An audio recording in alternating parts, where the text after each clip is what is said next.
નમસ્તે. આદર્શ education society વતી તમારું સ્વાગત કરું છું.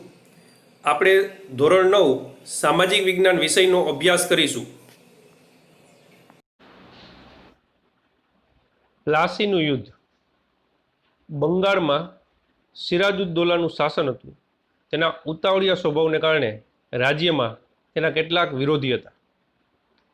પ્લાસીનું યુદ્ધ કઈ રીતે થયું એની માહિતી આપને આપે છે. તો બંગાળની અંદર સિરાજુદ્દૌલાનું શાસન હતું. ત્યાંના રાજા સિરાજુદ્દૌલા હતા. એમનો ઉતાવળિયો સ્વભાવ હતો. એટલે ઝડપથી કોઈ નિર્ણય લઈ લઈએ, અને ઝડપથી કોઈ નિર્ણય લઈ લઈએ મિત્રો ઉતાવળમાં, એટલે કંઈક ભૂલ થઈ જાય. અને ભૂલ થઈ જાય ને એને કારણે કેવું થાય તો કે કોઈને કોઈ એના વિરોધી થઈ જાય. બરાબર? તો એના ઉતાવળિયા સ્વભાવને કારણે એના ઘણા બધા વિરોધી હતા. આ સમયમાં બ્રિટિશ ઈસ્ટ ઇન્ડિયા કંપનીએ નવાબની પરવાનગી વિના કોલકાતામાં રક્ષણના બહાને વેપારી કોઠીને ફરતે કિલ્લેબંધી કરી. હવે સિરાજુદ્દૌલાનું શાસન હતું, અને બ્રિટિશ ઈસ્ટ ઇન્ડિયા કંપની એટલે ઇંગ્લેન્ડથી જે ઈસ્ટ ઇન્ડિયા કંપનીએ વેપાર કરવા આવી હતી એ જ કોલકાતામાં વેપારી કોઠી એની જે હતી એને ફરતે કિલ્લો બાંધ્યો, અને રાજાની મંજૂરી લીધી નહીં, એટલે સિરાજુદ્દૌલાની મંજૂરી ના લીધી. નવાબ સિરાજુદ્દૌલાએ કિલ્લેબંધી તોડી પાડી. બરાબર? સિરાજુદ્દૌલાએ કિલ્લેબંધી તોડી નાખી. આ સમાચાર મદ્રાસ એટલે ચેન્નઈ, આ સમાચાર મદ્રાસ એટલે ચેન્નઈ પહોંચતા કોલકાતાની કોઠીને સહાય કરવા રોબર્ટ ક્લાઈની આગેવાની નીચે કંપનીનું એક નાનકડું સૈન્ય બંગાળ આવ્યું. હવે કિલ્લેબંધી તોડી પાડી એ સમાચાર ચેન્નઈ પહોંચ્યા. ત્યાં ઈસ્ટ ઇન્ડિયા કંપનીની બીજી એક હતી પેઢી એ ત્યાં પહોંચ્યા. એટલે કોલકાતાની કોઠીને સહાય કરવા માટે રોબર્ટ ક્લાઈની આગેવાની નીચે કંપનીનું એક નાનકડું સૈન્ય ત્યાં આવ્યું. ઈસ્ટ ઇન્ડિયા કંપનીનું સૈન્ય શક્તિશાળી હોવા છતાં નવાબના સૈન્યને પરાજય આપવાનું સરળ ન લાગતા રોબર્ટ ક્લાઈએ દગાખોરીનો આશરો લીધો. હવે ઇંગ્લેન્ડની જે ઈસ્ટ ઇન્ડિયા કંપની હતી એનું એક સૈનિક ચેન્નઈથી આવ્યું, એક સૈનિક ટુકડી, અને કોલકાતા તો હતી જ. તો એ બધું ભેરું થયું. એમ છતાંય રોબર્ટ ક્લાઈને એવું લાગ્યું કે ભાઈ આવડું મોટું આપણું સૈન્ય શક્તિબળ હોવા છતાંય સિરાજુદ્દૌલાના સૈનિકને નહીં પહોંચી શકી. બરાબર? નવાબને પરાજય આપવા ષડયંત્ર ઘડી કાઢવામાં આવ્યું. નવાબે પરાજય આપવા માટે એક ષડયંત્ર કર્યું, જેમાં સેનાપતિ મીર જાફર, શેઠ અમીચંદ ને કાવતરામાં સામેલ કર્યા. રોબર્ટ ક્લાઈએ કાવતરું ઘડ્યું કે ભાઈ નવાબને આપણે હરાવવા હોય તો એનું સૈન્ય શક્તિબળ વધુ છે. બરાબર? તો એમાંથી અમુક સૈનિકોને ફોડી નાખો. એટલે એના સેનાપતિને જ ફોડી નાખ્યા. પછી એના શેઠ અમીચંદને ફોડી નાખ્યા કે ભાઈ તમે અમારી સાથે રહ્યો, અમે વેપારમાં તમને ખૂબ જ મદદ કરશી. તો એવું કાવતરું ઘડ્યું, અને કંપનીએ નવાબ કનડગત કરે છે એવા બહાના નીચે પ્લાસી નામના ગામ પાસેના મેદાનમાં યુદ્ધ જાહેર કર્યું કે નવાબ છે એ કંપનીને હેરાનગતિ કરે છે, આથી ઈસ્ટ ઇન્ડિયા કંપની નવાબ સામે યુદ્ધ જાહેર કરે છે. એવું યુદ્ધ જાહેર કર્યું. પ્લાસીનું યુદ્ધ 23 જૂન 1757ના રોજ લડાયું હતું. જે પ્લાસીનું યુદ્ધ છે 23 જૂન 1757માં થયું હતું. પ્લાસીનું મેદાન મુર્શિદાબાદ પશ્ચિમ બંગાળથી આશરે 38 કિમીના અંતરે આવેલું છે. 38 કિમીના અંતરે પ્લાસીનું મેદાન છે મુર્શિદાબાદથી. પૂર્વ આયોજન અનુસાર મીર જાફર યુદ્ધમાં નિષ્ફળ ગયા. સેનાપતિ નિષ્ફળ ગયા એટલે મિત્રો તમે સમજી શકો છો કે યુદ્ધ જીતવું મુશ્કેલ થઈ જાય. તો પૂર્વ આયોજન અનુસાર મીર જાફર નિષ્ફળ ગયા, સિરાજુદ્દૌલા હારી ગયા. ક્લાઈના કાવતરાથી પ્લાસીનું યુદ્ધ માત્ર અડધા જ દિવસમાં પૂરું થઈ ગયું. સિરાજુદ્દૌલા હારી ગયા. બરાબર? રોબર્ટ ક્લાઈની જે કાવતરાખોરી હતી એ સક્સેસ થઈ. પ્લાસીનું યુદ્ધ અડધા દિવસમાં પૂરું થઈ ગયું. આ યુદ્ધથી ઈસ્ટ ઇન્ડિયા કંપનીને 24 પરગણાની જાગીર મળી. 24 પરગણા એટલે બંગાળનો એક વિસ્તાર છે, વિસ્તારનું નામ છે. ત્યાંની જાગીર મળી. રાજા તરફથી જે દાન મળવામાં જાગીર કહેવાય, જમીન મહેસૂલ ઉઘરાવવાની જાગીર મળી. મીર જાફરને બંગાળનો નવાબ બનાવવામાં આવ્યો. મીર જાફરને રાજા બનાવી દીધો, નવાબ બનાવી દીધો. આમ પ્લાસીનું યુદ્ધ દ્વારા ભારતમાં કંપની સત્તાનો પાયો નખાણો 1757માં. અત્યાર સુધી મિત્રો ઈસ્ટ ઇન્ડિયા કંપની અહીંયા વેપાર કરતી હતી. હવે પ્લાસીનું યુદ્ધ જીત્યા પછી અહીંયા શાસન ચાલુ કર્યું. હજી પણ શાસનમાં તો પોતે સીધા તો આવ્યા જ નથી, મીર જાફરને બેસાડે છે, બરાબર. તો અહીંયા એનો સત્તાનો પાયો નખાણો. બક્સરનું યુદ્ધ એના પછીનો મુદ્દો. તો અંગ્રેજોએ મીર જાફરને બંગાળનો નવાબ બનાવી તેની પાસે જુદા જુદા બહાના નીચે પુષ્કળ દંડ મેળવ્યું અને વધુ અધિકારો મેળવવાની લાલસામાં ઈસ્ટ ઇન્ડિયા કંપનીએ મીર જાફરને ખસેડી મીર કાસિમને બંગાળનો નવાબ બનાવ્યો. હવે પ્લાસીનું યુદ્ધ જીતા પછી મીર જાફરને બંગાળનો નવાબ બનાવ્યો, બરાબર. પણ હજુ વધુ ધન મેળવવા માટે, વધુ લાલસા કમાવા માટે એને મીર જાફર કરતા એવું લાગ્યું કે હજી કોઈ આપણો વિશ્વાસપાત્ર માણસ બેસે શાસન ઉપર, બરાબર. તો મીર કાસિમને બેસાડ્યા કે જેથી કરીને વધુ મીર જાફરને હટાવી દીધા અને મીર કાસિમને રાજા બનાવી દીધા કે જેથી કરીને વધુ ધન કમાઈ શકાય. કંપની માટે મીર કાસિમ તો મીર જાફર કરતા વધુ મહત્વાકાંક્ષી સાબિત થયો. હવે ઈસ્ટ ઇન્ડિયા કંપનીએ મીર જાફરને હટાવી અને મીર કાસિમને રાજા બનાવી દીધો, નવાબ બનાવી દીધો. પરંતુ મીર કાસિમ અમુક બાબતમાં કંપનીને નડવા માંડ્યો, બરાબર. એ તો વધુ મહત્વાકાંક્ષી સાબિત થયો. આથી કંપની ઈસ્ટ ઇન્ડિયા કંપનીને એવું થયું કે આ તો ભાઈ આ ખોટું કર્યું, આના કરતાં તો મીર જાફર સારો હતો. તેથી મીર કાસિમનો કંપનીને ડર લાગ્યો અને તેથી મીર કાસિમને ઉથલાવી ફરીથી મીર જાફરને નવાબ બનાવ્યો. મીર કાસિમને ઉથલાવી નાખ્યો એટલે રાજા તરીકેથી દૂર કરી દીધો અને ફરીથી મીર જાફરને રાજા બનાવી દીધો. મીર કાસિમ અવધના નવાબના શરણે ગયા. હવે મીર કાસિમને ખોટું લાગી ગયું કે ભાઈ મને રાજા તરીકે કાઢી નાખ્યો એટલે અવધ, બરાબર, એ રાજ્ય છે, તો અવધના નવાબના શરણે ગયા. હવે એ સમયે એટલે અવધના નવાબના શરણે ગયા એટલે શું થાય કે અવધના રાજા તો હતા, ત્યાં મીર કાસિમ પહોંચ્યા. હવે એ સમયે હજી એક વ્યક્તિ પણ ત્યાં હતા, મુઘલ બાદશાહ શાહ આલમ. એટલે અવધમાં 3 રાજાઓ ભેરા થઈ ગયા, અવધના નવાબ, મીર કાસિમ અને મુઘલ બાદશાહ શાહ આલમ.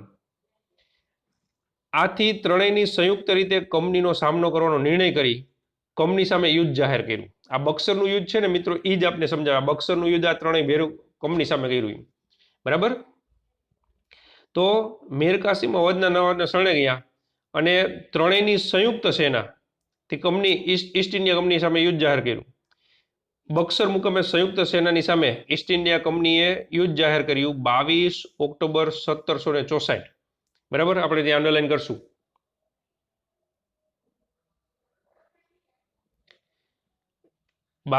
ઓક્ટોબર 1764 જેમાં સંયુક્ત સેનાનો પરાજય થયો અને કંપનીને બંગાળ, બિહાર અને ઓરિસ્સાની દીવાની સત્તા મળી ગઈ. દીવાની સત્તાને મહેસૂલ ઉઘરાવવાની, બંગાળ, બિહાર અને ઓરિસ્સા 3 પ્રદેશની મહેસૂલ ઉઘરાવવાની સત્તા ઈસ્ટ ઇન્ડિયા કંપનીને મળી ગઈ, બરાબર. સંયુક્ત સેના જે 3ની હતી, કોણ? અવધના નવાબ, મુઘલ બાદશાહ શાહ આલમ અને મીર કાસિમ. એ સંયુક્ત સેનાને પણ બક્સરના યુદ્ધમાં ઈસ્ટ ઇન્ડિયા કંપનીએ હરવી દીધા. આથી બંગાળ, બિહાર અને ઓરિસ્સાની દીવાની સત્તા મળી. આપણે અંડરલાઈન કરશું.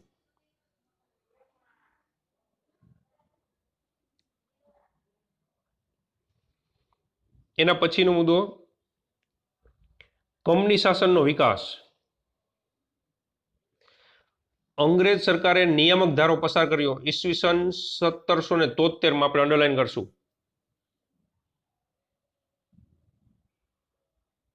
નિયામક ધારો ક્યારે પસાર કર્યો? તો 1773માં. જે કાયદા પ્રમાણે બંગાળના ગવર્નરને ગવર્નર જનરલ બનાવી કંપનીના વ્યાપારી અને રાજકીય હિતો તથા પ્રવૃત્તિને તેના સીધા અંકુશ નીચે મૂક્યા. 1773માં નિયામક ધારો પસાર કર્યો ઈસ્ટ ઇન્ડિયા કંપનીએ અને બંગાળના ગવર્નરને ગવર્નર જનરલ એક નવી પોસ્ટ ઊભી કરી. ગવર્નરના ગવર્નર એટલે ગવર્નર જનરલ. ગવર્નર બધા વિસ્તારના ગવર્નરના ઉપલા અધિકારી ગવર્નર જનરલ બનાવ્યા, એક નવી પોસ્ટ જ ઊભી કરી અને ગવર્નર જનરલ બનાવી વ્યાપારિક અને રાજકીય હિતો તથા પ્રવૃત્તિને સીધા અંકુશ નીચે મૂક્યા અને તેના નીચે મુંબઈ, મદ્રાસના ગવર્નરને અને તેની કાઉન્સિલને મૂકવામાં આવી. ગવર્નર જનરલ બનાવ્યા અને નીચે મુંબઈ અને મદ્રાસના ગવર્નરને મૂકી દીધા. આ રીતે વોરંગ હેસ્ટિંગ ભારતનો પ્રથમ ગવર્નર જનરલ બન્યો. આપણે અંડરલાઈન કરીશું. ભારતના પ્રથમ ગવર્નર જનરલ કોણ હતા? તો વોરંગ હેસ્ટિંગ હતા મિત્રો, યાદ રાખજો. પ્રથમ મરાઠા વિગ્રહ અને મૈસૂરના હૈદર અલી સાથે દ્વિતીય મૈસૂર વિગ્રહ થયો. વોરંગ હેસ્ટિંગ ભારતના પ્રથમ ગવર્નર જનરલ હતા. બરાબર. પ્રથમ મરાઠા વિગ્રહ અને મૈસૂરના હૈદર અલી સાથે દ્વિતીય મૈસૂર વિગ્રહ થયા. આ બંને સત્તાઓનો એક સાથે સામનો કરતા ઈસ્ટ ઇન્ડિયા કંપનીની મુશ્કેલી વધી. મરાઠા સાથે જે વિગ્રહ થયો મરાઠા વિગ્રહ અને મૈસૂરના હૈદર અલી બરાબર સાથે જે વિગ્રહ થયો એ બીજો થયો હતો. એટલે એક સાથે બે યુદ્ધ કરવા પડ્યા અંગ્રેજોને, એટલે સ્વાભાવિક છે કે આર્થિક રીતે નુકસાની જાય. બરાબર. એટલે ઈસ્ટ ઇન્ડિયા કંપનીની મુશ્કેલી વધી. વોરંગ હેસ્ટિંગ બાદ ગવર્નર જનરલ તરીકે કોર્નવોલિસ આવ્યા. વોરંગ હેસ્ટિંગ નિવૃત્ત થઈને જતા રહ્યા અને એની જગ્યાએ બીજા ગવર્નર જનરલ આવ્યા, કોર્નવોલિસ. તેના સમયમાં મૈસૂરના વાઘ તરીકે જાણીતા ટીપુ સુલતાન સાથે ત્રીજો મૈસૂર વિગ્રહ થયો. ટીપુ સુલતાનને હરાવવા કંપનીએ મરાઠા અને નિજામની મદદ લીધી. હવે કોર્નવોલિસ સાથે ટીપુ સુલતાનનું યુદ્ધ થયું તો ટીપુ સુલતાન હલાવવા માટે અંગ્રેજોએ પાછી એક ચાલ મારી. મરાઠા અને નિજામને એની સાથે રાખ્યા અને ત્રણેયની સંયુક્ત સેના સામે ટીપુ સુલતાનની હાર થઈ. તેને સંધિ સ્વીકારવાની ફરજ પડી. ટીપુ સુલતાનની હાર થઈ ગઈ અને એને સંધિ સ્વીકારવી પડી. કોર્નવોલિસ બાદ સર જ્હોન શોર ગવર્નર જનરલ બન્યા. એના પછીના નવા ગવર્નર જનરલ આવ્યા, સર જ્હોન શોર. તેણે અપનાવેલી તટસ્થ નીતિના કારણે ઈસ્ટ ઇન્ડિયા કંપનીની પ્રતિષ્ઠા એક બાજુ ઘટી તો બીજી બાજુ મરાઠા વધુ શક્તિશાળી બન્યા. સર જ્હોન શોર તટસ્થ નીતિ અપનાવી અને તટસ્થ નીતિને કારણે ઈસ્ટ ઇન્ડિયા કંપનીની પ્રતિષ્ઠા ઘટી. તો તટસ્થ નીતિ એને અપનાવી હતી, એને કારણે ઈસ્ટ ઇન્ડિયા કંપનીની પ્રતિષ્ઠા એક બાજુ ઘટી ગઈ તો બીજી બાજુ મરાઠા વધુ શક્તિશાળી બન્યા. આથી જ્હોન શોર પછી આવેલા ગવર્નર જનરલ વેલેસ્લી માથે કંપનીને ભારતમાં સર્વોપરી બનાવવાની જવાબદારી આવી. હવે જ્હોન શોર પછી નવા ગવર્નર જનરલ આવ્યા, વેલેસ્લી. હવે વેલેસ્લીને ભારતમાં ઈસ્ટ ઇન્ડિયા કંપનીને વધુ સર્વોપરી બનાવવા માટેની જવાબદારી સોંપી. આ માટે વેલેસ્લીએ સહાયકારી સૈન્યની યોજના દાખલ કરી. મિત્રો આપણે અનુસરણ કરશી. સહાયકારી યોજના કેને દાખલ કરી? તો વેલેસ્લીએ. સહાયકારી યોજનાની શરતો અને અપનાવેલ રાજ્ય નીચે મુજબ છે. સહાયકારી યોજનાની શરતો તો સહાયકારી યોજનાની શરતોમાં પહેલું કે કંપની સરકાર તાલીમ પામેલું સૈન્ય યોજના સ્વીકારનાર રાજ્યને આપશે. આ સૈન્ય રાજ્યના આંતરિક અને બાહ્ય આક્રમણથી રાજ્યનું રક્ષણ કરશે. કે ભાઈ ઈસ્ટ ઇન્ડિયા કંપની છે એ તાલીમ પામેલું સૈન્ય છે ને જે તે રાજ્યને આપશે અને એ સૈન્ય છે ને એ આંતરિક અને બાહ્ય આક્રમણ જે તે રાજા ઉપર થાય તો એનું રક્ષણ કરશે. તેના બદલામાં યોજના સ્વીકારનાર રાજાએ લશ્કરી ખર્ચ અથવા તેટલી આવક ધરાવતો પ્રદેશ અંગ્રેજોને આપવો. હવે સહાયકારી યોજના કોઈ રાજા સ્વીકારે તો અંગ્રેજોનો શું ફાયદો થાય? તો એના માટે એને નક્કી કર્યું હતું લશ્કરી ખર્ચ અંગ્રેજોને આપવાનો, જેટલો લશ્કર અથવા તો એટલો પ્રદેશ આપવાનો. કંપનીની પરવાનગી વિના રાજ્ય અન્ય રાજ્ય સાથે યુદ્ધ કે સંધિ નહીં કરી શકે. કે ભાઈ યુદ્ધ કે સંધિ નથી કરવાની બીજા રે. રાજાના દરબારમાં એક અંગ્રેજ પ્રતિનિધિ રાખવો. સહાયકારી યોજનાની આ બધી શરતો હતી કે બીજા જે રાજાએ સહાયકારી યોજના સ્વીકારી હોય તો એને બીજા રે યુદ્ધ કે સંધિ કરતા પહેલા ઈસ્ટ ઇન્ડિયા કંપનીની મંજૂરી લેવી. જે રાજાએ સહાયકારી યોજના સ્વીકારી હોય એને એક અંગ્રેજ પ્રતિનિધિ રાખવો. અન્ય વિદેશને પોતાના રાજ્યમાં નોકરીએ રાખવા નહીં. અન્ય વિદેશી લોકોને નોકરીએ ના રાખવા. બરાબર. પછી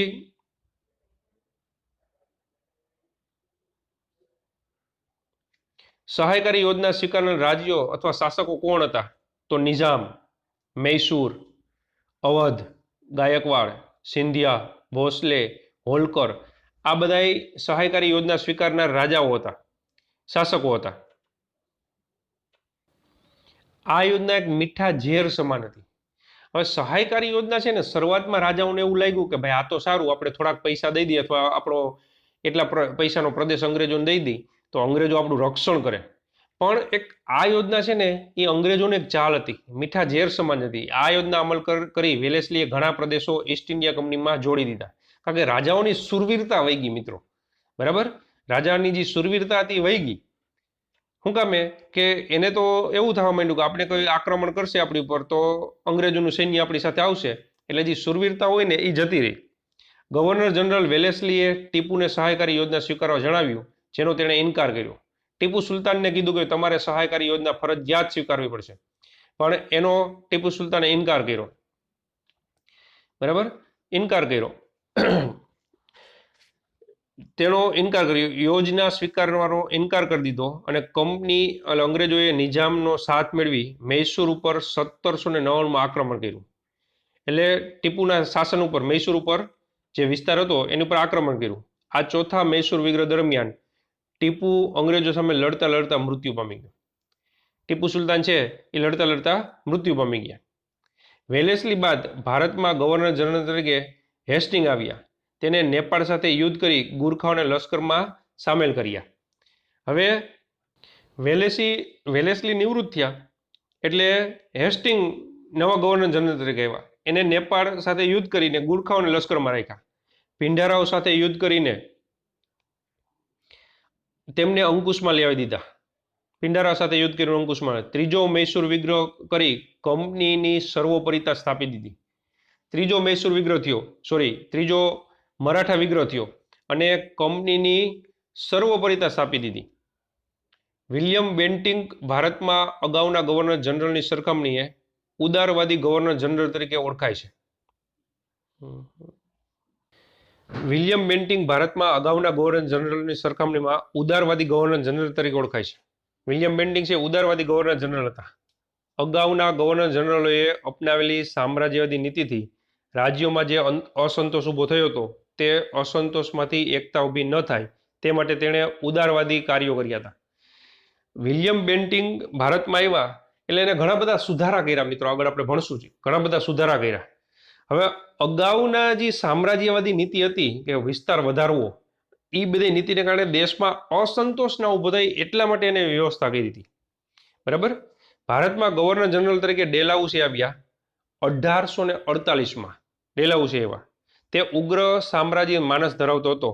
તેણે સામ્રાજ્યવાદી નીતિને પોષવા અને કંપનીનો વિસ્તાર વધારવા જીત, જપ્તી અને ખાલસા નીતિ અપનાવી.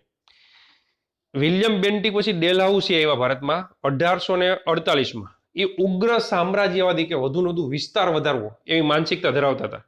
તે સામ્રાજ્યની નીતિ પોષવા અને કંપનીનો રાજ્ય વિસ્તાર વધારવા જીત, જપ્તી અને ખાલસા નીતિ અપનાવી. મિત્રો આપણે અંડરલાઈન કરશું. જીત, જપ્તી અને ખાલસા નીતિ કેને અપનાવી હતી? તો ડેલહાઉસી. બરાબર, તમે અમારી સાથે જોડાણા એ બદલ આપનો ખૂબ ખૂબ આભાર.